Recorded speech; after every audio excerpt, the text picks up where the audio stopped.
James Lynch here with MMA News. Happy to be joined by Brandon the Truth Vera, who was recently a guest on The Apprentice, the One Championship version. And we're also going to talk some fight news as well. But first and foremost, Brandon, how you doing, buddy? How's everything? Man, I cannot complain. I want to thank you again for having me on. And it's good to see you, especially during these crazy times. It is, yes. And I understand you're in California. I was going to start there, actually. How long have you been out there?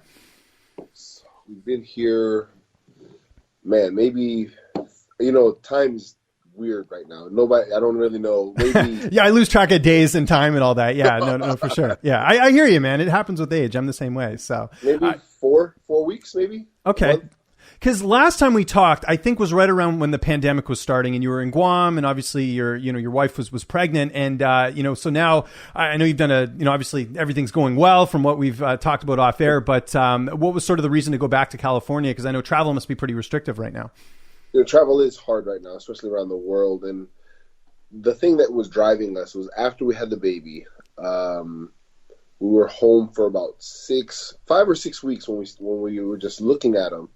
And he changed so much from when we brought him home to, 5 weeks, like this fragile little thing that you can barely hold in 2 hands to he's just growing. And then the conversation we had was just like, hey, the family's never going to be able to get this time back. We can't, they're never going to have this baby time with him back. We need to go to see family so everyone can partake in this thing. So that was the whole motivation. We came back to California and we went to Virginia to make sure that the whole family can see him. And it's been hard, but it's been, it's part of what you're supposed to do. I'm pretty sure it wasn't easy for people to go from the East Coast to the West Coast on chuck wagons with horses drawing them, Good point. Perspective, yeah. So we'll be all right. No, that's good. And I mentioned off the top, One Championship doing their version of The Apprentice. I know everything's still top secret, but we will get to see it here soon. But you were a guest on there. How cool was that, and how long were you there for? Man, I was in Singapore for a total of, I think, 9 days. Cool. Total travel time was 11 days. Man, it was an amazing experience, man. Singapore production crew, everybody from The Apprentice, they ran on clockwork. Like, if the shoot was supposed to be done at this time, it was done at this time, maybe 3 to 5 minutes over. It was crazy. From an entertainment standpoint, from a production standpoint, like, that doesn't happen, man. That happens in Singapore. Yeah. No, that's cool. And what a cool thing to be a part of, using your brand, obviously being part of One Championship as well, getting to experience all that. Had you watched the show back when it was in the U.S., when Donald Trump was doing the show? Because I watched it back in the day. I actually liked the show. I watched parts of the show. I've seen different episodes. I've never watched the whole series, but I like that. I like it. I like The Apprentice. I like the premise behind it. I like the challenges. I like the events. I like the questions. I actually learned some stuff while I was there, So, man, it's just knowledge all around, especially if you're trying to pay attention to what people are talking about in that situation. God, man, there were so many things like, whoa, I didn't learn that. I never even heard anybody talk about that. What's that? So, yeah, a lot of amazing stuff on The Apprentice all the way around from... I wish I could say more, man. Oh, no, I know. It's red tape as it is with these shows. Everything's in English, though, I assume, right? Like, when it comes out, we'll be able to watch it? Yes, sir. Everything's in English. Okay. Everything's in English, yeah. Filmed in Singapore. A lot of people, I don't know if it's the mainstay language of Singapore is English, or if they use Malay, or I don't know. Okay. Yeah, no, I was just curious about that. I figured it would have been, but, obviously with it being in Singapore, like you said, it's one of those things. Does part of you, after being through this as a guest, do you ever wish you could be on a show like that? And because you're business savvy, outside the cage. I mean, you've been doing some cool stuff. I am business savvy. But I lack knowledge in that realm. To be inside of a big boardroom, that's got to take... You got to be born into that, studied that ever since, or you really have to have had a mentor guide you along that style. I would love to be doing that, but there's a learning curve that I'm missing. And if I was to just jump into a show like that because I could get in, that would be really cool to have the experience. But to be able to compete on that level and and know some of those things that those people were talking about was really impressive. Like I told you, I learned a lot, man. So I would, when the time's right, man, there's definitely a learning curve. Wow. Those people are smart. Yeah, no, it's cool. I even like watching the show back in the day. I remember like picking up a couple business tips and stuff because I'm just now being business savvy. Back in my 20s, I wasn't at all. Like it wasn't even on my radar. So it's don't worry about that. Yeah, no, I had other things that were prioritized, but yeah, but a lot of stuff happening in one championship. Obviously, the two notable heavyweights that they signed, Marcus Almeida and Amir. You must be excited because they're really putting some effort into this division, and Arjan Bhullar's in there as well. Like you must be salivating right now. Sorry. When they first told me who they were signing, I was like, wow. And man, I did not know Mr. Almeida's actual real name. I only know him as Buchecha, So I was like, who's that guy? Everybody's like, you don't know him? He's a multiple-time world champion. I was like, who? And then somebody off the side just said Buchecha. I was like, oh my God. Yeah, man, I'm so excited. They signed Tom DeBlas. They signed two undefeated Russian athletes. They're stepping up the game, and I absolutely appreciate it and love it.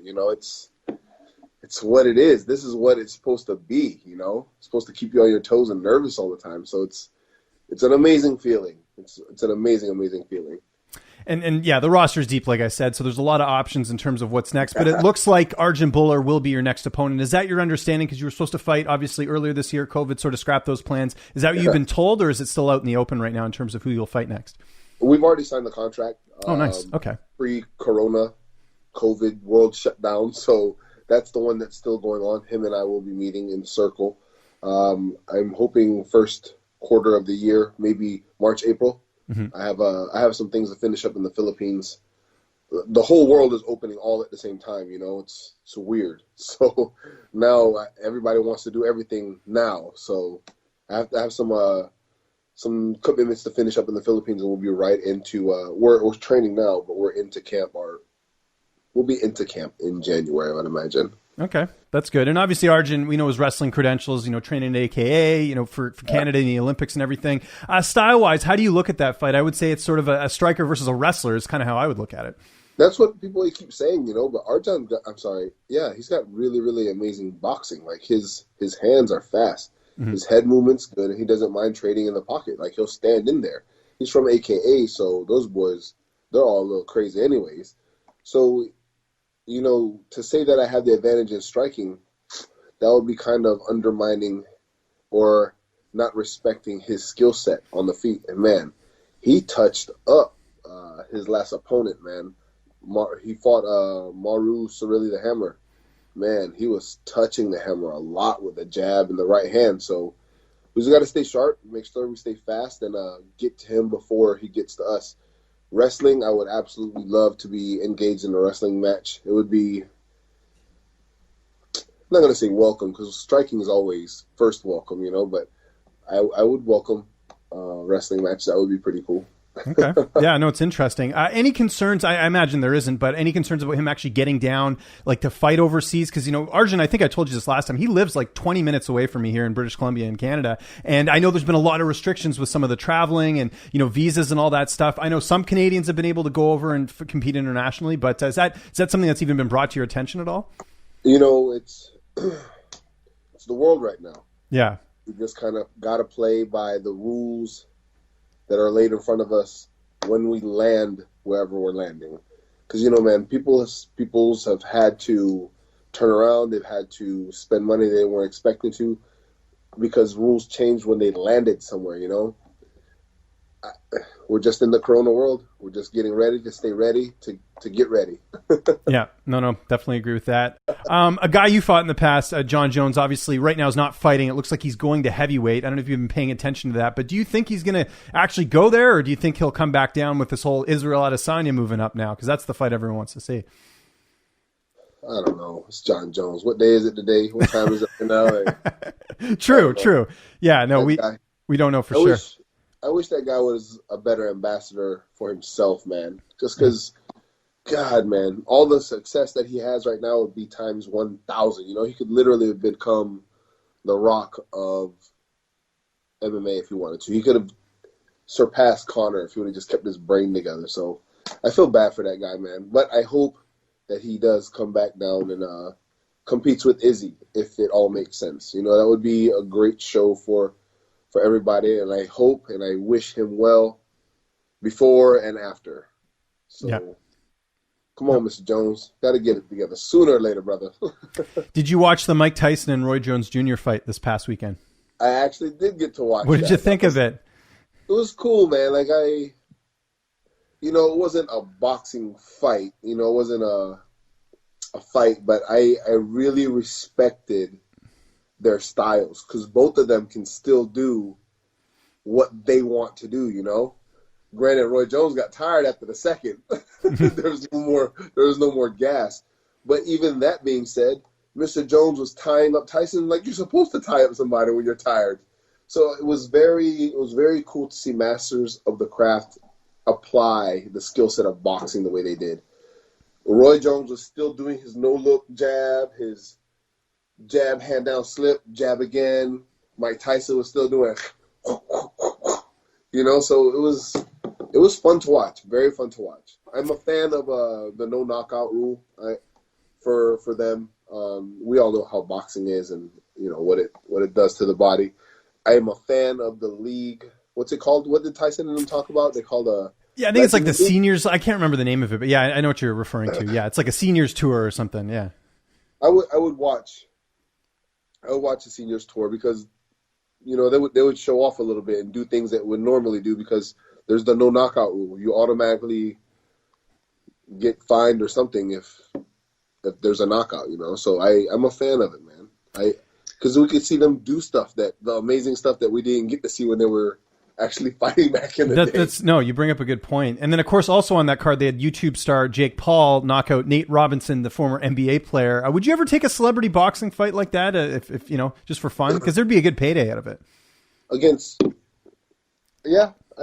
I would. I would, obviously. It would be a good payday, and you get to go scrap with a celebrity. Yeah, that would be a good time. Is there any celebrity you'd want to fight? How is there anyone that comes to mind after watching it? Like, man, I'd love to box him.